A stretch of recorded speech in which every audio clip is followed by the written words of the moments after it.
Okay, in this video, we're going to talk about the smoke settings in the control tab. Okay, so we're at the control tab right here. Okay, so smoke control changes the amount of smoke used. Is used in the cook by swinging the temp around the target chamber temp. All right, precision cook tries to hold the target temp as closely as possible. Minimum smoke's very little swing, and max smoke you got to call the fire department. That's just kidding. It can smoke pretty good though. So if it gets too much, you need to bump it down a little bit. And this is kind of a disclaimer: humidity, grill construction, wood flavors, and target chamber temp all affect how well the controller swings the pit temp. And this is very true. If it's very humid outside, it's not going to swing a lot.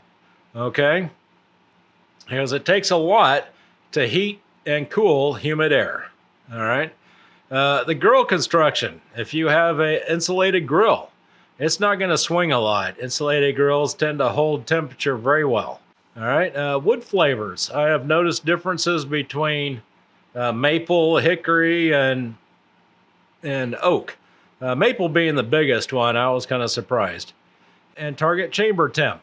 Okay, and so if you're cooking at 350 degrees Fahrenheit, yeah, you're probably not going to get a lot of swinging because most pellet grills have to run the auger quite a bit just to hit 350, let alone trying to swing around 350, okay? So that's all this is saying right there. And it mentions insulated grills. Oh, it says insulated grills will hardly swing, so precision cook is recommended. Yeah, and the reason why is because if you look at this pro tip down here, precision cook uses a different algorithm in Patsy and may produce more consistent smoke, which could give you a better temperature accuracy and smoke than minimum smoke. So yeah, you should try precision cook with insulated grills because it's more of a dribble effect than it doesn't try to swing anything. It just provide a constant flow of pellets. Okay, so to give you the constant smoke, a little bit of smoke constantly, then a lot of smoke in puffs. All right. Okay, that's all that means. Okay, so from the control tab, scroll down, and so we'll just go do that real quick, and it's right here. It's 4 little radio buttons, so you just click whichever one you want, and make sure to scroll down to this Enter Save right here. Hit Enter Save, and that's it. Oh, one last thing, this pro tip right here. It says if max smoke is not swinging and producing enough smoke, you can increase the slew rate.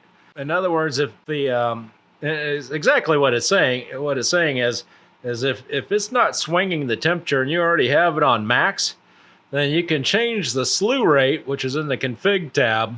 And I'll just show you this briefly.